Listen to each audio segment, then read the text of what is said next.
Hello, my friend. Welcome to TubeView channel. I'm Henry. When a 3D printer filament spoil almost finish, usually we change the filament before it completely ends. Since the filament has two main purposes. One is obviously the printing material to make your motor. The other is the driving force to push the filament to the printer head. We need a long enough filament to keep it continuously pushed. Today, I will tell you a new idea or concept, how to print a color motor by intentionally break the filament into pieces. That we can change the filament color to make a color motor. Stick around. Let's go. First, we need a long Teflon tube to keep the filament. It is good to change it to a single long tube. The single long tube can keep all broken pieces inside the tube. The final push filament must also inside the tube. Otherwise, it is easy to cause jam at the linked part. When all broken pieces are finished, you should change them again.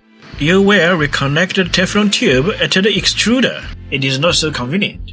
On the other hand, we use a small connector that connects two Teflon tubes together.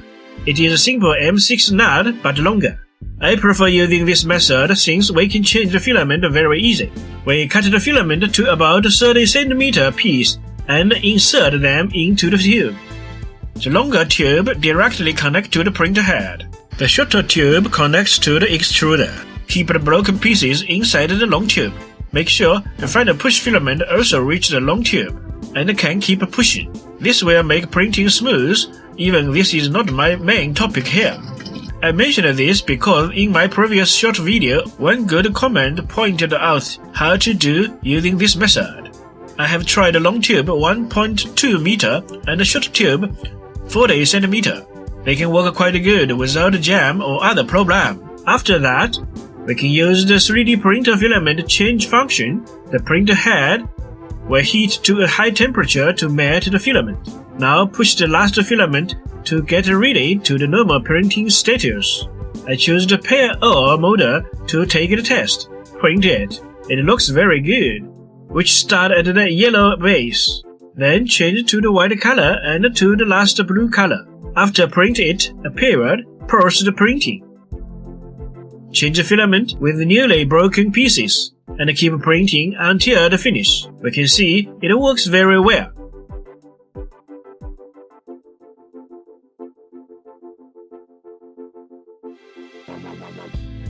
Through this experiment, we know that the filament in the tube does not need in one piece. They can be broken.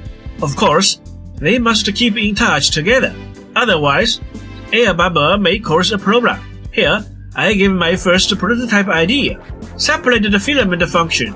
The filament just provides the printing material. They are not continuously, but small breaks or small cylinders. For example, they are 1.75 mm diameter, 1 mm height cylinder. So it may be not called filament anymore, but the cartridge. The push function will be changed to an isolated push pistol. I call it the pistol because it is working like a pistol in an engine. When the small cylinders drop, the pistol pushes them together to the printer head. The different color is controlled by a different proportion of the color cartridge. For example, red, green, blue, white and black, 5 colors. Here, I will say the color resolution is not so high, maybe. It depends on the cylinder size and the printer head size, etc. How to control the cartridge proportion and the pistol are different quests. Theoretically, it will work, I think. The upgraded version of this filament type is to change the filament to a real cartridge. The filament material is no longer brick or cylinder. They are powder as LaserJet printer but no electric property. The control of the color should be more precise, but the position problem may be a challenge. Anyway, it is a long way since they are 3-dimensionals, not 2-dimensional as the LaserJet printer. Hope all of this will give you some new idea. If you have seen the video here, please do me a favor. Subscribe to my channel and click the small bell, so you will not miss the update. TubeView channel is waiting for you.